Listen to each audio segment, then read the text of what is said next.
welcome back to the channel. So today's video, as you can tell from the title, is all about financial planning during this pandemic. So everyone's in a different situation at the moment. I understand that some people are not working at the moment, also some people are working. Some people have lost clients and their business is not going so well, and some people might have been furloughed. There's so many different situations going on at the moment, so I completely understand that. So we're going to address that in this video. Despite your situation, despite your circumstance, what can you do to be better prepared and to make sure that your finances are in a good place? That in turn helps you with your mental health as well. I am not a financial advisor, so just to note that. But one of the first things that I think is really helpful is assess the impact honestly but not harshly. So by this I mean, it's easy to sit down and be like, oh, if only I did this differently, I wish I saved up more. It's so easy to sit there and feel a bit sad about your situation. The reason why I say we should reflect on it honestly but not harshly is because the past is gone. The past is the past. There's nothing you can do to change the past, unfortunately. So let's just focus on the current present and what we can do going forward, and what's really happening with you. Have you got any income coming in? Have you not? Is your income coming in just as normal? How long is that income going to be coming in for? Is there a risk of you getting furloughed? So just really assess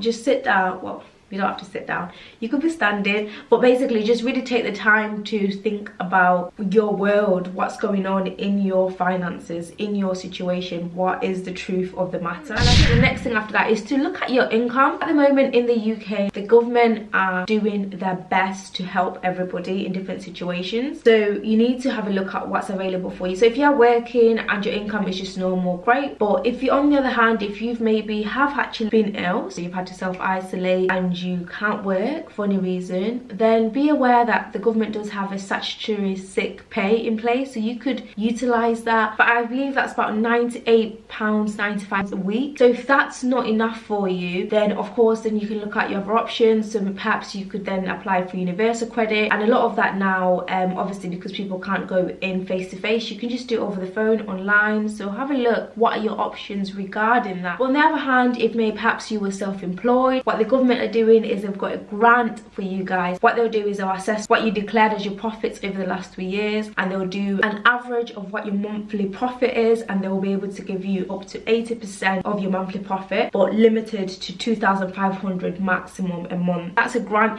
so not paying that out just yet. I believe they're going to start assessing that in the next couple of weeks or months. Once they do pay that grant out, that could really help you out. If you're self-employed and you've been impacted because you've lost clients or you're not working anymore, have a look, could you get that government grant? And of course, if you were employed but have been furloughed, then you will continue to be on your employer's payroll, and every month you should be able to get at least 80% of your income. That's also capped up to a certain amount. And obviously another option is to see how else you can make more money. I've seen some videos on YouTube already, people saying how you can make money in this time, things you could do at home, so like surveys and things like that. So obviously you could also have a look at things like that as well. But obviously if you're not in a good mental space and you just want to rest, then that might not be an option. But just see what options you've got available, and then I think after that, you know what money you've got coming in, and let's take that further and work out how much money is going out. So essentially a budget. I have done a video, I did one on my KONGE'S YouTube channel about a year ago, but it's still very much relevant, so I'll link that below.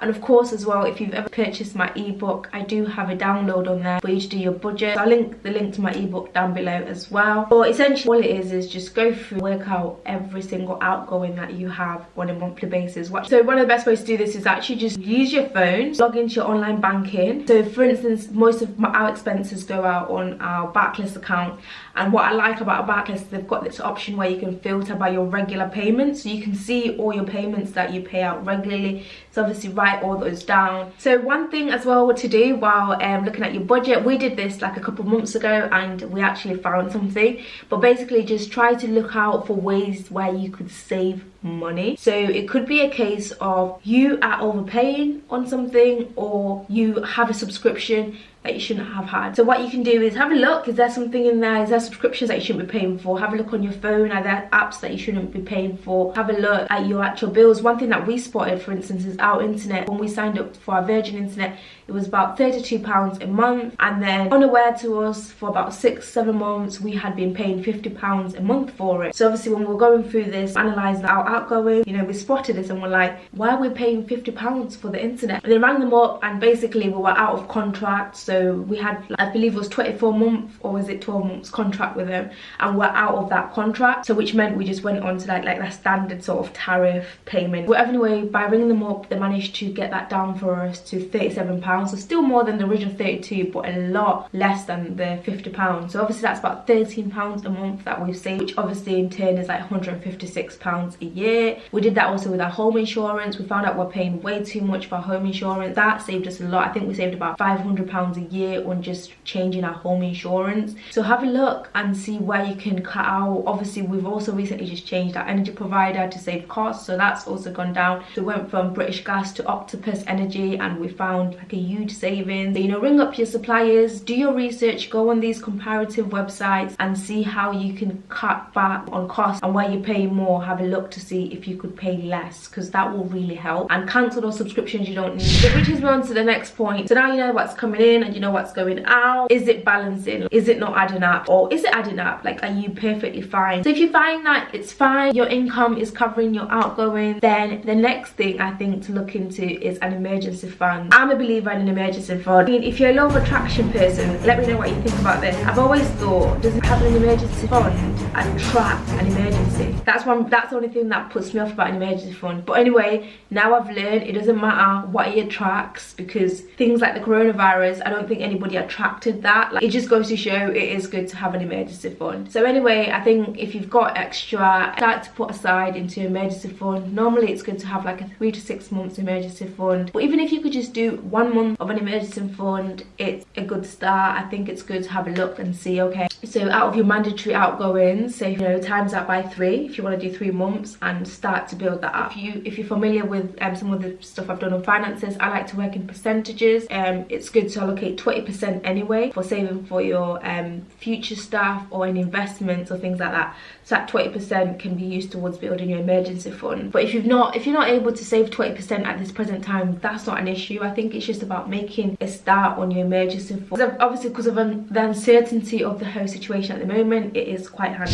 Lastly, I want to talk about if you're unfortunately in a position where your income doesn't cover all your outgoing. Just be a bit frugal with your spending. So certain things, do you need to spend money on them? Can you stop spending money on it? The other day I saw an influencer put up on their Instagram, and it really infuriated me to say, oh, buy this loungewear from Boohoo. But obviously if you can't pay for it, they sign up to this thing where you pay for it monthly. So basically they're encouraging people to go into credit, into debt to buy loungewear. That really upset me, because I'm just thinking, if you don't have loungewear, it's not that deep. Like, there's so many things I'm sure in your house that you could just put on to stay indoors with. So why? Anyway, basically, before I start going on a rant, the point I'm trying to make is, if you don't need to get into debt or into credit, don't do it. Reduce how much you put in on your credit card. Like, just try to cut your costs down as much as possible. And of course, as I mentioned before, call your providers and see if they can reduce how much you're paying out for like electricity, gas, or change providers. Like, have a look at all those options. And then also one thing that I'd like to talk about is, if you are renting at the moment and you obviously can't pay your rent, speak to your landlord. And also one thing, obviously at the moment, as you might all be aware, there's a thing called mortgage breaks. So the government's essentially offered this thing where for 3 months you can take a mortgage break if you can't afford to pay the mortgage. So essentially, so if you're renting, you can speak to your landlord, and if they don't have any savings, hopefully they do, but if they don't have any savings to cover the cost of your rent, then they could also look into taking a mortgage break, and it relieves you a little bit. So speak to them, see what options are available for both you and your landlord, but don't like suffer in silence and go into rent arrears. Like, literally speak to them and see what they can do to help you. And of course, if you are not renting but have purchased a house, then speak to your mortgage lender. They are doing mortgage breaks, and if you can't reach them on the phone, most of them are allowing you to do it on the app or online, and you can apply there and have a look. So because obviously their phone lines are really busy at the moment, so be patient in trying to reach them. Don't give up. Basically, I think the point I'm trying to get is, don't suffer in silence and ruin your credit score. Find out what options are available to you, speak to them. So yeah, hopefully that helped, and if you've got any questions for me whatsoever, just let me know. I'll be happy to help. Anyway, please thumbs up if you enjoyed this video, and if you watched all the way to the end, thumbs up. Yeah, so please subscribe and comment below if you like this content, and I shall see you in our next video. Bye.